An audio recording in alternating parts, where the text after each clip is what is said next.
ভারতে অবৈধভাবে বসবাসকারী বাংলাদেশি সন্দেহে ধরপাকড় শুরুর পর থেকেই সীমান্ত দিয়ে বাংলাদেশে একের পর এক পুশিনের ঘটনা ঘটছে।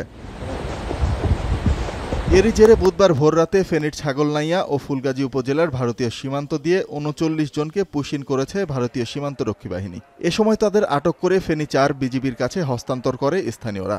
আটককৃতরা কুড়িগ্রামের বাসিন্দা বলে প্রাথমিকভাবে নিশ্চিত করেছে বিজিবি। তাদেরকে ছাগলনাইয়া ও ফুলগাজী থানায় হস্তান্তর করা হয়েছে। আটককৃতদের ভারতের গুজরাট ও হরিয়ানা থেকে বিমানযোগে আগরতলা সীমান্তে আনা হয়। এই দলে ছিল ১৪০ জন।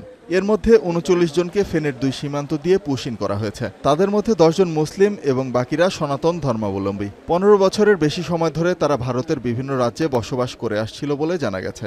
রাতের ১২টা সাড়ে ১২টার দিকে তখন নিয়ে আসার পরে এখানে আমার করলো কি বলে কোনো মতে কাটাতাড়ের বেলা মানে গেট খুলি কোনো মতে ধাক্কে দিয়ে পার করে দিয়ে কলে যদি আবার এফআইআর রিজেন আসে তো তোমার গুলি করে মারবো। ইউনো তত্ত্বাবধানে আমাদের হেফাজত আছে, কিন্তু তাদের রাখার জায়গা নেই। এই ১২ জনকে আনা হয়েছে হরিয়ানা রাজ্য থেকে। গতকালকে তাদের কাছে জিজ্ঞাসাবাদ করে জানা যায় তাদেরকে হরিয়ানা রাজ্য ১২ জনকে আনা হয়েছে। এদিকে বুধবার রাতের আধারে কুমিল্লা সীমান্ত দিয়ে ২৮ বাংলাদেশি নাগরিককে পুশিনের ঘটনা ঘটে। এ সময় বিজিবির কুমিল্লা ১০ ও ৬০ ব্যাটালিয়নের টহল দল তাদের আটক করে। আটককৃতদের মধ্যে নারী পুরুষের সাথে বেশ কয়েকজন শিশুও রয়েছে। তাদের পরিচয় নিশ্চিতের পর জেলা প্রশাসনের কাছে হস্তান্তর করা হবে। পঞ্চগড় সদর উপজেলার বড়বাড়ি সীমান্ত দিয়ে নারী পুরুষ ও শিশুসহ ২১ জনকে পুশিন করেছে ভারতীয় সীমান্তরক্ষী বাহিনী। পরে সীমান্ত এলাকা থেকে তাদের আটক করে বিজিবি। আটককৃতরা দীর্ঘদিন ভারতে বসবাস করে আসছিলেন। ২১ মে ভারতীয় পুলিশ তাদের আটক করে কলকাতায় নিয়ে আসে। এরপর ৯৩ বিএসএফ ব্যাটালিয়নের টিয়াপাড়া ক্যাম্পে আনা হয়। পরে ক্যাম্পের সদস্যরাই তাদের বাংলাদেশে পুশিন করেছে বলে জানায় তারা।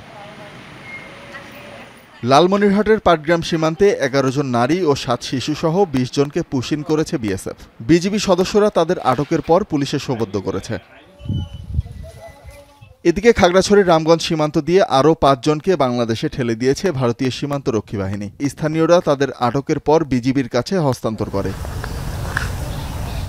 এছাড়াও দিনাজপুরের রামচন্দ্রপুর ও ঠাকুরগাঁয়ের বৈরচুনা সীমান্ত দিয়ে পুশিনের পর আরও ৪ বাংলাদেশিকে আটক করেছে বিজিবি। শোভন মাহমুদ খান, এখন। শাইনি চুলে এখন হবে সব হেয়ারস্টাইল। সিল্কোর দ্বিগুণ শাইনি চুল প্রতিদিন।